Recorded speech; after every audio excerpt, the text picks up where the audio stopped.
Marian's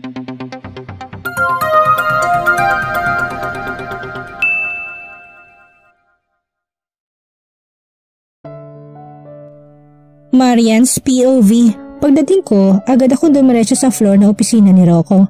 Nilagay ko muna sa table kong bag na dala ko, saka ako kumatok sa opisina niya. Hindi ko na hinintay pang response ni Rocco. Pinihit ko pa bukas ang pinto tagad na pumasok. Alam ko nandito siya sa loob, nakatutok to sa laptop niya. Nagtaka ito sa biglang pagpasok ko. Dahan-dahan akong lumapit sa table niya. His gray eyes looking straight at me, seriously, and he slowly closed the laptop in front of him. What is it, Miss De Leon? Sad nito. So Miss De Leon na lang ngayon. Sana ba yung first name basis na to? At ba't formal masyado ang dating ng boses nito sa pandinig ko? Bakit mo binili ang commercial bidding ni Mr. Cheng? May hinahod ngunit may di ng bigkas ko sa tanong. Matim ang mga kulay abo niyang mata nakatitig sa akin. Matagal bago ito sumagot. Why? He said while folding his arms, his face plastered with pure business and formality is visible. There are people in there. Pigil ang emosyon ko sa dito. I know, but I'm a businessman, Miss De Leon. And you know that, right? But I will pay the compensation of everyone in there. Don't worry if that's what you're concerned about.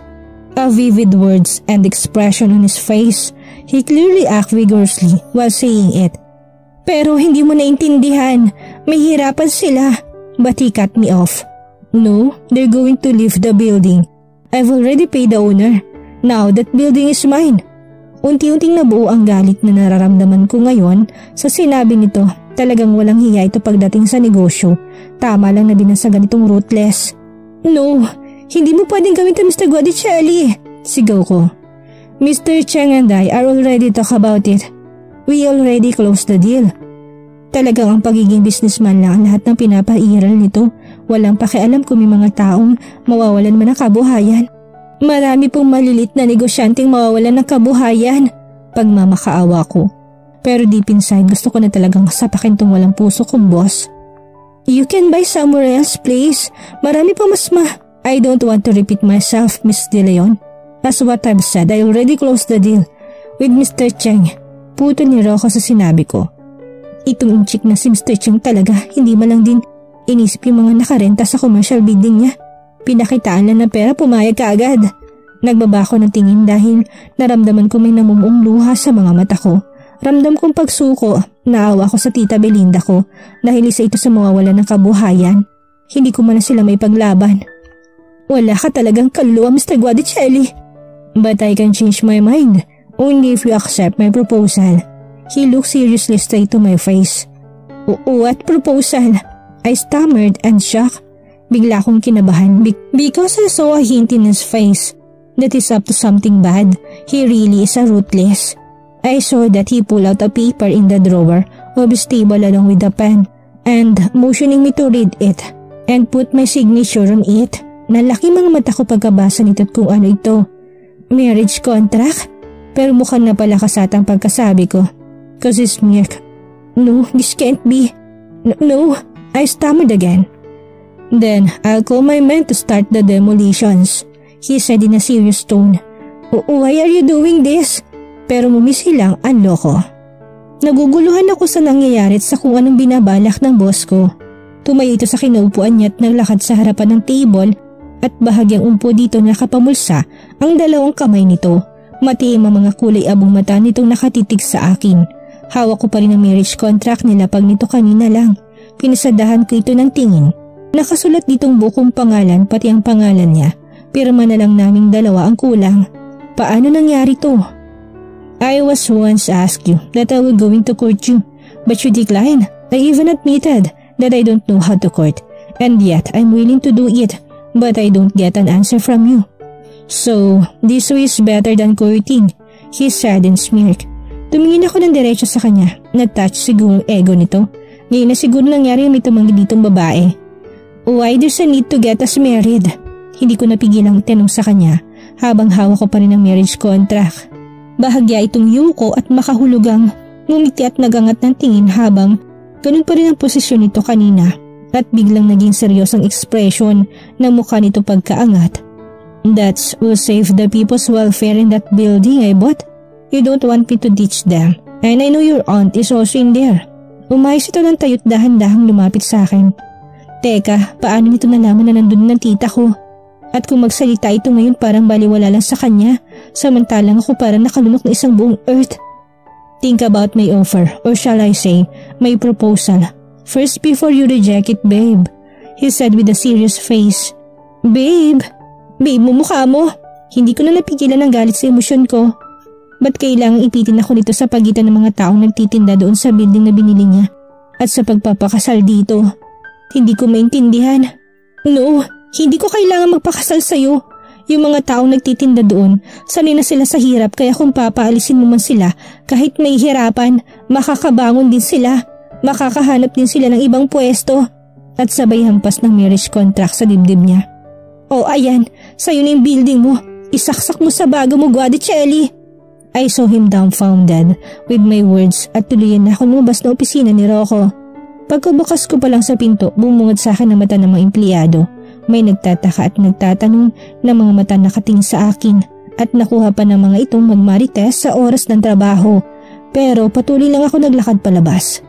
Narinig ko pa ang pagtawag sa akin ni Agnes pero hindi ako lumingon. Alam kong pati ito'y nagtataka din.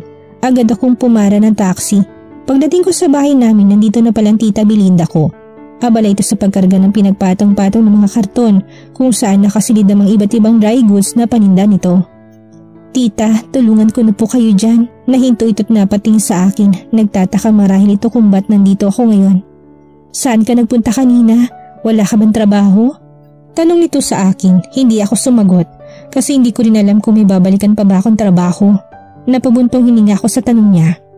Nasaan po ba si Meme, tita? Ba't ikaw lang mag-isang humahakot nito? Pag-iiba ko sa usapan namin. Umuwi saglit sa kanila, sagot nito. Nilagay na muna namin sa bakanting silid ang mga nasa karton ng paninda. Hanggang sa natapos ang araw na to, hindi pa rin mawaglit sa isip kong proposal ng boss ko. Ay, hindi ko na pala boss. Anong akala sa akin na kumag na yun? Manliga siya sa offer o sa proposal niya. Kung hindi na ako babalik sa trabaho ko, kailangan kong humanap ng bagong a-applyan. Alam kong mahihirapan ako. Pero kung kinaya namin ang hirap noon, ngayon pa ba hindi? Sanay kaya ako sa hirap. Si Tita Belinda ang inaalala ko ngayon kasi baka sa mukha't kinikilos itong lungkot at panghihinayang. Tita Belle, kain na po muna tayo. Tawag ko sa kanya habang kinatok kong pinto ng kwarto nito. Lumabas naman ito agad. Pero matamlay ang matang ngumitit, hindi abot sa mga mata nito. Baka napagod lang to kanina? Ayos lang po ba kay tita? May masakit ba sa'yo? Nag-aalala ko nagtanong dito. Ayos lang ako nak, pagod lang ito. She reassured with me a small smile again. Pagkatapos namin kumain, pumasok na agad dito sa kwarto niya. Nag-aalala talaga ako. Pero ang sabi nito pagod lang daw to. Kaya hindi na muna kami nagkwentuhan gaya na nakasanayan namin tuwing gabi bago matulog. Maya-maya may narinig akong sasakyan. Kakatapos ko na maghugas ng pinggan, sumilip ako sa bintana sa bandang sala. Nakita kong huminto ang sasakyan sa tapat ng gate namin. Hindi ko masyado makita kung anong kulay nito dahil patay yung ilaw namin sa labas. Wala namang bumaba mula sa loob. Baka kung sinong dayo lang yun at ginawang parking lot ang harapan ng gate namin. Bumusina ang sasakyan. Nang bumalik ako sa kusina, pinagkibit-balikat ko lang. Ngunit bumisina ulit ito kaya binuksan kong pinto para tingnan. Bumaba ng sasakyan ng magaling at dominante kong boss. Anong ginagawa niya dito? Nagdalawang isip ako kung pagbubuksan ko ba to pero mas pinili kong pagbuksan ito tinanong kung anong sadya niya dito. Anong ginagawa mo dito? Maldita kong bungad sa kanya. Hindi to sumagot kagad. Sa halip, pinasadahan ako ng tingin nito. Bigla tuloy ako na-conscious sa ayos ko. Naka-short na kulay pink ang suot ko. Hindi naman ito ganun kaiksi. Pinarisan ko ng v-neck white shirt sakto lang sa hubog ng katawan ko. Napansin kong tumaas ba ang Adam's apple niya. Dahan-dahan naglanda sa mga mata nito mula sa paanan ko pataas. At napansin kong tumagal ang titig niya sa dibdib ko. Manyak! Pagsasarhan ko na sana siya but he cleared his throat before he talked. Won't you let me in? A smoothness in his voice but authority still on it. It's getting late. Pero hindi ko natapos ang sasabihin ko na magsalita ang Tita Belinda ko. Lumabas pala ito. Akala ko natutulog na to. Sino yan, Marian? May bisita ka ba? Hindi ako nakasagot kagad. Kaya lumapit siya sa gate para tingnan ko sinong kausap ko. Tiningnan niya ang lalaki na katayo ngayon sa harap ko. Nagtatanong ang mga mata niya nang ibalik ang tingin sa akin. Bakit hindi mo siya pinapapasok? Madilim dito sa labas. Halika, pasok mister. Malumanay ang boses na saad ni Tita Belle. Nagtataka ako. Bihirang magpapasok si tita ng bisita lalo pat lalaki at sa ganitong oras. Istrikta ito pagdating sa mga lalaki. Noong nag-aaral pa nga ako, may mga gusto umakyat ng ligaw pero binabaran niya agad ito. Kesyo bata pa daw at nag-aaral pa ako. Pero ngayon nasa tamang edad na ako. Ganun pa rin ito at hindi na ako magtataka kung bakit naging matandang dalaga to. Ngunit ngayon, iba atang ihip ng hangin na nalanghap nito. Hindi niya kilalang boss ko ngunit bakit parang may ideya siya kung sino itong bisita namin. Kaya niluwagan kong bukas ng gate at pumasok naman agad ang magaling kong boss. Pagdating sa loob ng bahay, pinaupo siya ni tita sa pang-isahang upuan sa maliit naming sala. Pumasok ako sa kusina para bigyan ng tubig. Ayokong bigyan to ng special treatment. Happy siya? Napansin kong simpleng ayos nito, naka-polo long sleeve na itim, nakatupi hanggang siko with Rolex watch. Nakamaong pants lang ito. Ang gwapo naman talaga nito. Kahit siguro magsuot ng pambahay, babagay pa din sa kanya't gwapo pa rin. Inabot ko lang sa kanya isang basong tubig at bumalik na ako sa kusina. Bahala siya makipag-usap sa tita ko. Hindi ko alam kung anong sadya niya at kung anong pinag-usapan nila ni tita. Nakita kong sumulyap ito sa gawi ko at gumiti pa sa akin. Siyempre hindi ako ngumiti, inirapan ko pa to. Habang pinupunasan ko mga platong hinugasan ko kanina, napansin ko malaking bultong nakatayo sa likod ko. Lumapit pala to sa akin kaya nilingon ko siya at tinaasan ng kilay. Humarap na ako dito para tanungin ko anong kailangan niya. What? Imbis na sumagot ito nilagay ni Rocong walang lamang baso sa sink. Gamit ang kanang kamay niya. Bahagya pang nadantay ang braso niya sa bewang ko. Kaya nagmukha tuloy siyang nakayakap sa akin. At ang loko-loko, lumapit pa talaga ng gusto. Kaya nakadikit ng katawan niya ngayon sa akin. Napasandal ang likod ko sa malamig na tiles at napapitlag ako. Nataranta akong tumingin sa kanya. Ano ba? Lumayo ka nga. Tinulak ko to sa dibdib pero hindi man lang natinag. Paano kung makita kami sa ganitong ayos ni tita? Pero ngumis ito sa akin at mukhang nag-i-enjoy ito sa nakikita. Yumuko ito't lumapit ang bibig niya sa tenga ko't bumulong. Don't wear like this, babe, he hoarsely said and looked at my face with intense in his eyes. Tumitig muna to sa labi ko bago umayos lang tayo sa katumalikod. Nagsitayuan ng mga balahibo ko sa init ng hininga ni Rocco na dumapo sa leeg ko. Nagpaalam nito sa tita ko. Marian, ihatid mo na muna ang bisita sa labas. Napilitan akong ihatid nga ito sa labas. Nang makalapit nito sa sakyan niya, huminto muna ito saglit at tumingin sa akin. Saka nagsalita. So, thanks for letting me in, babe. At piling umiti sa akin. Stop calling me babe, will you? Singhal ko sa kanya. Papasok na sana ako sa loob. Ngunit natigil ako nang marinig ang sinabi niya. Don't make things hard, Marian. Don't let me do things worse. Cause I swear you wouldn't like it, babe. Saka sumakay sa sakyan niya at umalis. Umagang kay ganda. Ganito palagi motivation ko tuwing umaga. Pero biglang nag-iba ang ihip at bungad nito. Mula nang napaalis sa pwesto ang tiyangge ni tita at yung proposal ng boss ko. Heist, isang karterong kumatok sa gate. Tao po! Lalabas na sana ako ngunit nauna na sa akin si tita. Nakita kong may inabot na sobrang kartero sa kanya. Tita, ano po yan? Tanong ko na makapasok siya sa loob ng bahay. Alam kong sobrang hawak niya pero gusto ko sanang malaman kung ano nakasulat dito. Hindi ko pa nabasa anak, sandali lang. At biglang nag-iwas ng tingin si tita sa akin. Bakit parang may nililihim to sa akin? O baka nagkakamali lang ako at hindi naman siguro gagawin ni titang maglihim ng kung anumang bagay sa akin. Pumasok ito sa silid niya, pinagwalang bahala ko na lang ito at baka kung hindi naman ito importante. May mga text messages at missed calls ako natatanggap, 2 text galing kay Agnes at 2 missed calls din.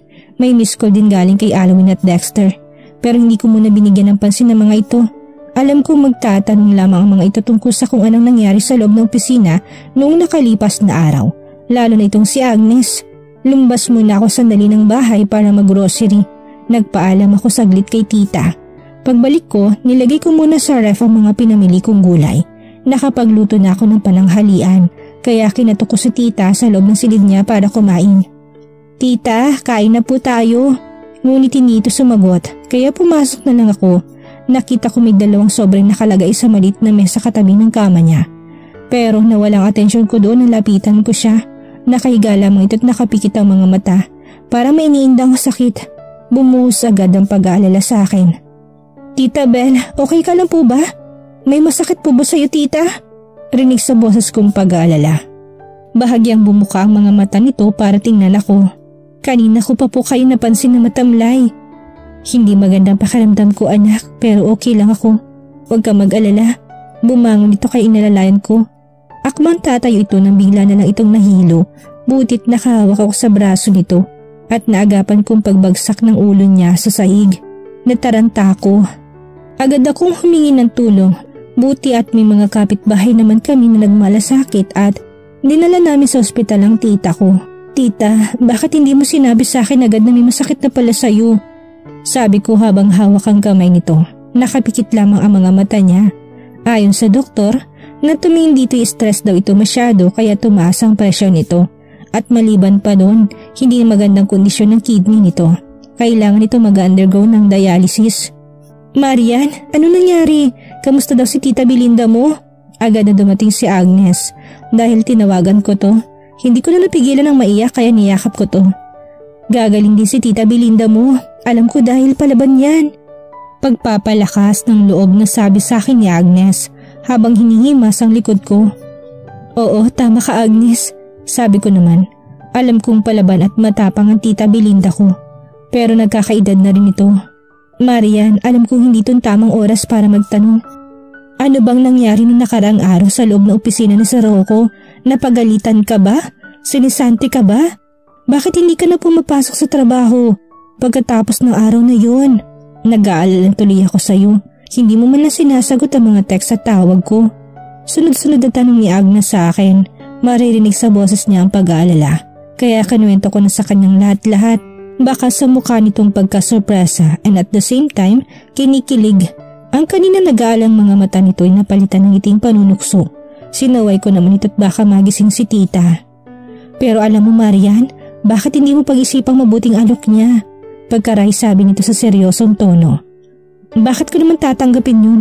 Hindi ko pa nga naranasan magka-boyfriend. Tapos biglang pakasal na ako kagad. Sagot ko naman sa kanya. He like you nga hindi ba? Sapat na bang dahilan yun Agnes? O baka naman na-touch lang ego niya kasi first time na tumanggi sa kanya? Seryosong sabi ko. Nga naman, pambihira din kasi itong si Sir Rocco eh. Hindi pa nga nakapanligaw kasal kaagad ang inalok. Naku naman, panunukso mumis ito sa akin.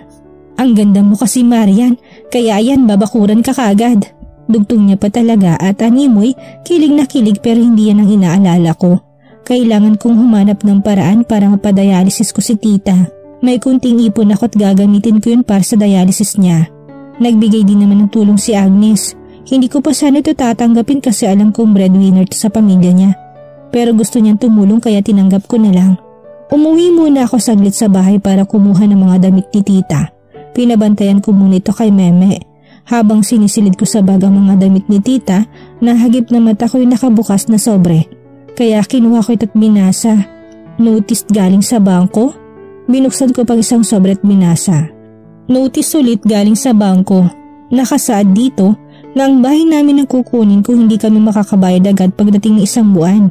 Napatakip ako sa bibig ko sa sobrang pagkabahala. Bakit tinago to ni tita? 2 notice na pala natanggap nito. Bakit hindi niya sinabi sa akin ng tungkol dito? Malaki kasing naging utang ng papa ko noon sa bangko. Nalugi kasi negosyo nito dati. Mula nang mamatay ang mamakot na pabayaan niya nito. Sinubukan para nitong isalbang maliit na negosyo. Ngunit napabayaan niya pa rin ito. Hindi kasi nito matanggap ang pagkamatay ng mama noon. Kaya nagkasakit din ito at sumunod kay ma. Naiwan ang utang niya sa bangko. Bakit hindi mo pag-isipang mabuting alok niya? Naalala kong sinabi ni Agnes sa akin. Hindi pwede. Pero nahihirapan ka na. Pride mo pa rin bang uunahin mo?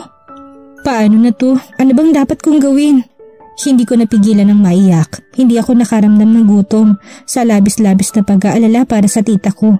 Hindi ko na namalayan ng oras at dumagdag pa ang alalahanin ng notice sa bangko. Ang bahay namin ng tita ko. Halo-halong tumatakbo sa isip ko. Bumalik ako sa ospital. Ako na muna magbabantay kay tita. Pinauwi ko na muna si Meme para magpahinga. Tita, pagaling ka na. Kausap ko sa kanya. Hindi ko alam kung narinig ba niya ako. Hindi pa kasi ito nagising mula pa kahapon nang dalhin ito sa ospital. Habang sinasabi ko ito, napaiyak ako. Biglang gumalaw ang tita ko. Nagising siguro to sa iyak ko. Umayos ako ng tayo-tagad kong pinunasan ng luha ko. Napangiti ako dahil gising na to. Sakto naman ang pagpasok ng doktor para tingnan siya. Bumaling sa akin ng doktor pagkatapos niyang ma-check si tita. Sinabi nito bigla na wala na daw bakanting facility para sa dialysis nito. Kailangan daw namin lumipat ng ospital. Saka lumabas agad ito. Napatda ako sa sinabi ng doktor sa akin. At dito na po nagtatapos ang kabanata ng ating kwento at sana'y muli niyo po akong samahan sa mga susunod pang kabanata. Maraming salamat po at ingat po tayong lahat.